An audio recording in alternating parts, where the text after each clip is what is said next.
Hey everyone, and welcome to our deep dive on hiring Apple developers. Yes, welcome. It can be a challenge to find the right people, so we're here to help. That's right. We're going to try to break it all down for you. Exactly, and give you all the info you need to find that perfect developer for your project. And all this is based on expertise from theperfectdeveloper.com.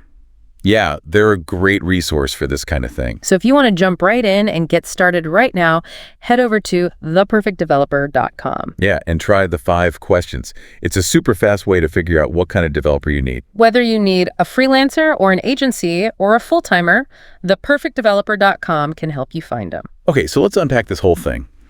What exactly is an Apple developer? Well, basically, they're the masterminds behind all the apps you love on your iPhone, iPad, your Mac. Okay, so like that game I'm totally addicted to right now. Exactly. An Apple developer made that happen. So they're using special tools and code, right? Yeah. They work with things like Xcode and Swift, which are specifically designed for Apple products. So it's different from building like a website. Oh, yeah. Completely different. Building a website's kind of like designing a house, while building an Apple app is more like crafting a custom piece of furniture. Okay, I can see that.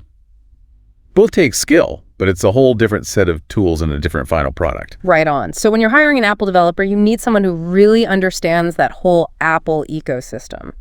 That makes sense. So let's talk skills. Yeah. What should I be looking for? I've heard terms like Swift and Objective-C, and honestly, I'm lost. No worries. Those are programming languages that Apple developers use. So what's the difference between them? Well, Swift is the newer one. It's faster and generally easier to use and maintain.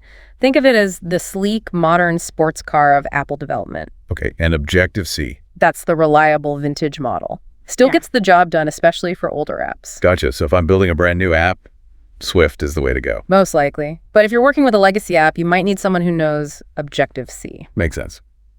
Okay, now let's talk about the big one, salary. What can I expect to pay an Apple developer? Well, that can really vary depending on their experience, location, the type of project. Sure, but give me a ballpark. Entry-level developers might start around $60,000 to $85,000 a year, while senior developers in high-demand areas can make upwards of $180,000. Okay, that's a pretty wide range. It is.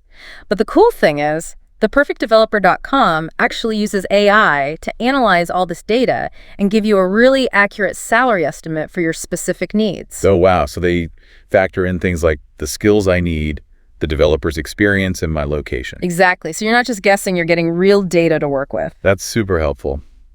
Now, another thing I'm wrestling with is the whole full-time versus freelance dilemma. How do I know which is right for me? Yeah, that's a tough one.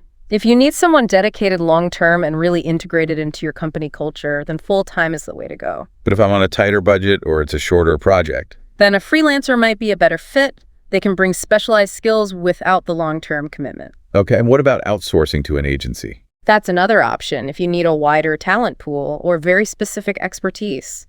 Theperfectdeveloper.com can help you find agencies too.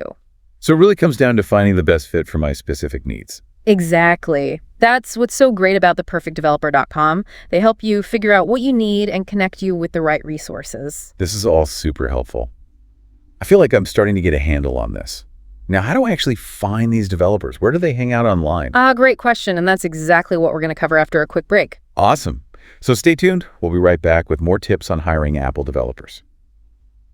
All right, so we're back and ready to talk about finding these Apple developers. Where do I start? Well, you've got your usual spots like LinkedIn and job boards, but to get more targeted, you might want to look at places like GitHub. GitHub. Yeah, it's where developers can showcase their work, their code contributions to projects. It's like peeking under the hood before you buy the car. I like that analogy. So I can actually see their skills in action, not just read a resume. Exactly. And don't forget about referrals. You never know who in your network might know a great Apple developer. Ah, the power of networking. Right. And going to industry events can be super valuable too. Yeah. Meet people and stay up to date on the latest trends. Okay, so network. Oh. Got it.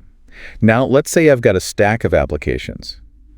How do I even begin to sort through them? Well, this is where having those clearly defined needs comes in. Remember we talked about that? Right, knowing exactly what my project requires. Yeah, that's key to figuring out which candidates are actually a good fit. Okay, but how do I assess their technical skills if I'm not a developer myself?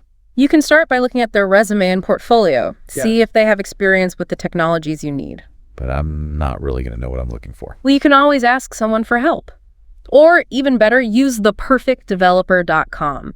They've got this amazing AI that analyzes code samples and project histories to give each developer a skill score. Whoa, so it's like having a programmer evaluating these candidates for me. Pretty much. And don't forget about those soft skills, too. Soft skills. Like communication, teamwork, problem solving. You need someone who can not only code, but also work well with others. Right, a team player. Yeah. So how do I assess those soft skills during an interview? Ask behavioral questions. Things like, tell me about a time you faced a challenge on a project, or how do you handle disagreements within a team?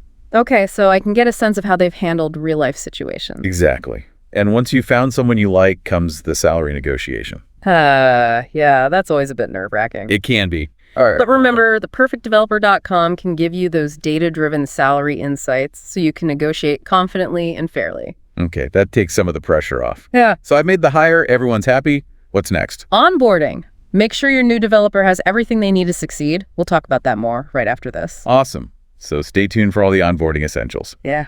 Okay, so we're back. And now we're going to talk about onboarding our new Apple developer. That's right. This is a crucial step to making sure your new hire is happy and productive. So where do I start? Well, think about what they'll need on day one to hit the ground running. Like a computer. Definitely. A computer, access to your systems, all the necessary software. And clear instructions on how everything works. Absolutely. You don't want them feeling lost and confused on their first day. Right, make them feel welcome. Exactly. That's not just about logistics either. Consider assigning them a mentor or a buddy within the team. Someone who can show them the ropes. Right. Answer their questions. Be a friendly face. I like that.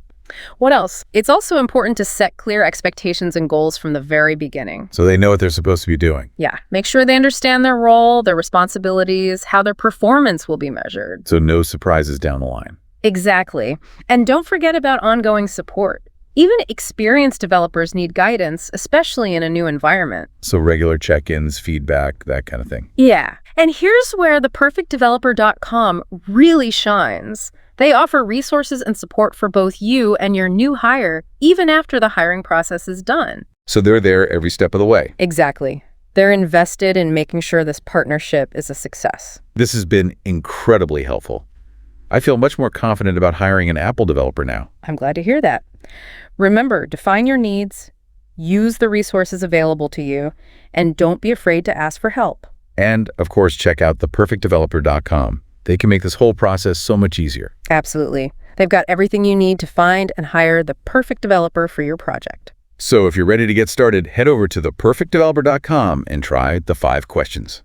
It's a quick and easy way to get personalized recommendations based on your specific needs. And that's it for our deep dive on hiring Apple developers. We hope you found it valuable, and until next time, happy hiring.